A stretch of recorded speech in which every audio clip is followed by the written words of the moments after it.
இக்கல்லூரி முதல்வர் அவர்களுக்கும் இருபால் ஆசிரியர் பெருமக்களுக்கும் அன்பான மாணவ செல்வங்களுக்கும் என் முதற்கண் வணக்கத்தை. மேலும் இங்கு சிறப்பில் வந்திருக்கக்கூடிய லோக்கல் கிரப் மெம்பர்களுக்கும் இக்கல்லூரியின் சேர்மன் அவர்களுக்கும் இக்கல்லூரியின் செக்ரட்டரி அவர்களுக்கும் என்னுடைய இரண்டாவது கண் வணக்கத்தை தெரிவித்துக் கொண்டு, தேடும் முன்பே வந்த பொருள் வாழ்வில் நிலைப்பதில்லை, தேடி தேடி கண்ட பொருள் எளிதில் தொலைவதில்லை, அதுபோல் தேடி தேடி கண்டுபிடித்த தேன் சுடர்களாக இங்கு அமர்ந்திருக்கும் 10 நல்லாசிரியர் பெருமக்களுக்கும் என் மூன்றாவது கண் வணக்கத்தை தெரிவித்துக் கொண்டு என் உரையை தொடங்குகிறேன். உங்களில் சில பேர் நினைக்கலாம், ஏன் இந்த ஆசிரியர் தினத்தை நாம் கொண்டாட வேண்டும், ஆசிரியர்கள் அப்படி என்ன செய்துவிட்டார்கள் என்று உங்களில் சில பேருக்கு ஒரு சந்தேகம் வரலாம். அதற்கு ஒரு சிறிய விளக்கம் மட்டும் கொடுக்க விரும்புகிறேன். நீங்கள் அனைவரும் நிறத்தில் வேறுபட்டிருக்கலாம், இரத்தத்தில் வேறுபட்டிருக்கலாம், ஏன் குணத்தில் கூட வேறுபட்டிருக்கலாம். ஆனால் மாணவர்கள் என்ற ஒரே வார்த்தையில் உங்கள் அனைவரையும் ஒன்றிணைக்க முடியும் என்று சொன்னால் அதுதான் ஆசிரியர்கள் செய்த சாதனை.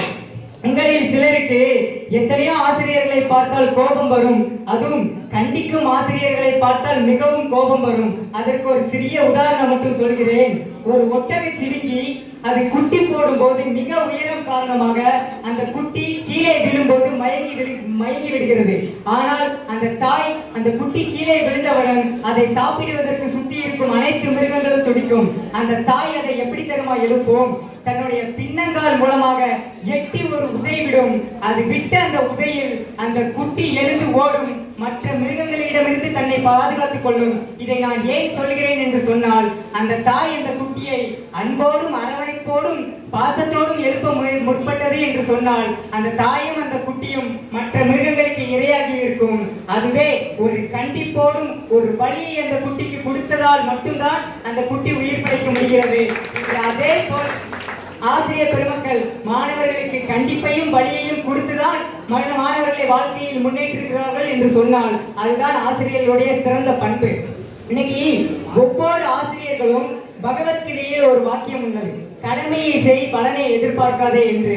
அதுபோல் எந்தவித பலனையும் எதிர்பார்க்காமல் தன்னுடைய கடமையை மட்டும் ஒருவர் செய்து கொண்டிருக்கிறார்கள் என்று சொன்னால் அது ஆசிரியர் பெருமக்களால் மட்டும்தான் முடியும், வேறு எவராலும் முடியாது. இன்று ஒரு மாணவன் வாழ்க்கையில் உயர்ந்து விட்டான் என்று சொன்னால் பக்கத்து வீட்டுக்காரர்கள் கூட பொறாமைப்படுவார்கள். ஆனால் ஆசிரியர்கள் ஒருபோதும் பொறாமைப்பட மாட்டார்கள், அவர்கள் பெருமை மட்டும்தான் படுவார்கள் என்பதே நிதர்சனமான உண்மை. இன்னைக்கு வள்ளலார் அவர்களை போல எல்லாருக்குமே வள்ளலார் அவர்கள் யார் என்று சொன்னால் எல்லாருக்குமே தெரியும். அந்த வள்ளலாரை போல ஒவ்வொருவரும் தான் கற்ற கல்வியை மற்றவர்களுக்கு வழங்கி தன்னுடைய அனுபவத்தையும் மற்றவர்களுக்கு வழங்கி கொண்டிருக்கிறார்கள். அனுபவங்களின் மூலமே அறிவை தேட முடியும் என்று கூறினார் சார்வார்கள். இன்று தான் அனுபவத்தையே கல்வியாக மாணவர்களுக்கு கற்றுக் கொடுக்க முடியும் என்று கூறியவர்கள் தான் ஆசிரியர்கள்.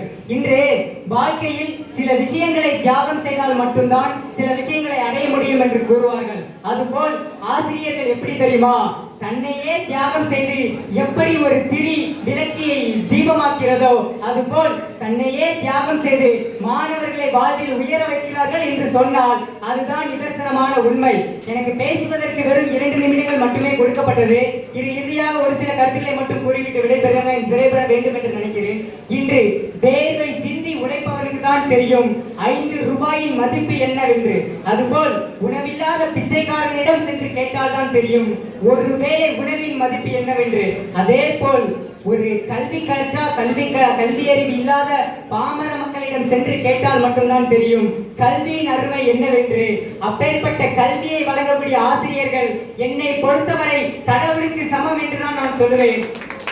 இன்னைக்கு ஒரு இன்ஜினியர் இல்லை என்று சொன்னால் ஒரு டெக்னாலஜி இல்லை, லாயர் இல்லை என்று சொன்னால் நீதி இல்லை, டாக்டர் இல்லை என்று சொன்னால் வைத்தியம் இல்லை, காவல்துறை அதிகாரி இல்லை என்று சொன்னால் பாதுகாப்பு இல்லை.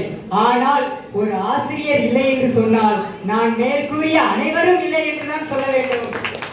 அது மட்டுமல்ல, இறுதியாக ஒரு சில வரிகளை மட்டும் கூறி விடைபெற வேண்டும் என்று நினைக்கிறேன். இங்கு நான் பேசுவதற்கு குறிப்பாக 3 ஆசிரியர்களை பற்றி பேச வேண்டும் என்று நினைக்கிறேன். எல்லாருமே இன்ஸ்பிரேஷன் அப்படின்னு சொன்னா மகேந்திர சிங் தோனி மாதிரி ஆகணும், கோலி மாதிரி ஆகணும், இவர மாதிரி ஆகணும்னு சொல்லி பெரிய பெரிய லட்சியத்தை இருப்பாங்க.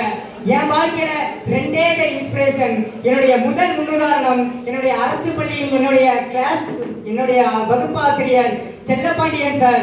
என்னுடைய இரண்டாவது இன்ஸ்பிரேஷன் நம் கல்லூரி முதல்வர் பிரின்சிபல் சார். ஏன் இதை சொல்றேன் அப்படின்னா சார், மோட்டிவேஷன் என்பது ஒவ்வொருத்தருக்கும் ஒரு ஊக்குதலா இருக்கும். என்னை பொறுத்தவரை அது ஒரு ஊன்றுதலாவே இருந்தது.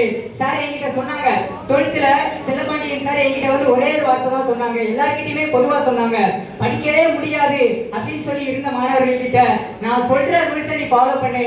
உன்னால பாஸ் மார்க் 400க்கு மேல வர முடியல அப்படின்னா என் ஷூவை நான் கழட்டி தரேன், அந்த ஷூவாலே அப்படின்னு சொன்னாங்க. நான் அப்பெல்லாம் எனக்கு நம்பிக்கையே இல்லை. நான் எங்க பாஸ் ஆக போறேன்னு நினைச்சிட்டு இருந்தேன். சார் சொன்ன ஒவ்வொரு வழிமுறைகளையும் ஃபாலோ பண்ணேன். 12th 426 மார்க் வாங்கினேன்னு சொன்னா அது சாரோட முயற்சி மட்டும்தான். சார் சொல்லக்கூடிய ஒரே ஒரு வார்த்தையை மட்டும் சொல்றேன், நீ படிக்காம போ, அதெல்லாம் எனக்கு முக்கியமே இல்லை. ஒழுக்கம் மட்டும்தான் எனக்கு தேவைன்னு சொல்லுவாங்க. எந்த இடத்துல போனாலும் ஒழுக்கம் மட்டும்தான் இருக்கணும். திறமைக்கு அப்ரிஷியேட் பண்ணக்கூடிய ஒரு ஆசிரியர் உண்டுன்னு சொன்னா நம் கல்லூரி முதல்வரும் நம் செல்லப்பாண்டியன் சார் மட்டும்தான் நான் சொல்லுவேன். சார் என்ன மேடை ஏற்றி முதல்ல 12th அழகு பார்த்தாங்க. நான் ஏறிய 30வது மேடை அது. ஆனால் சார் ஏற்றி என்ன அழகு பார்த்த அந்த காரணத்தினால இன்னைக்கு என்னுடைய 100வது மேடை இது ஸ்பீச்ல. அதை நான் இந்த இடத்துல சொல்லிக்கணும்னு ஆசைப்படுறேன். அதே மாதிரி நம்ம கல்லூரி முதல்வர் அவர்களை சொல்லணும்னா, இந்த கல்லூரியில என்னுடைய முதல் ஸ்பீச்சை நான் பேசும்போது என்னுடைய பேச்சை பாராட்டி சார் எனக்கு பொன்னாடை அணிவிச்சாங்க. ஆனா சார் அணிவிச்ச ராசியே என்னமோ தெரியல. எங்க வீட்டுல இதுவரைக்கும் 86 பொன்னாடைகள் மற்ற இடங்கள்ல போய் நான் வாங்கியிருக்கிறேன்னு சொன்னா அதுதான் நம் கல்லூரி முதல்வர் அவர்களுக்கு நான் நன்றி தெரிவித்துக் கொள்ள ஆசைப்படுகிறவர்களே உண்டு.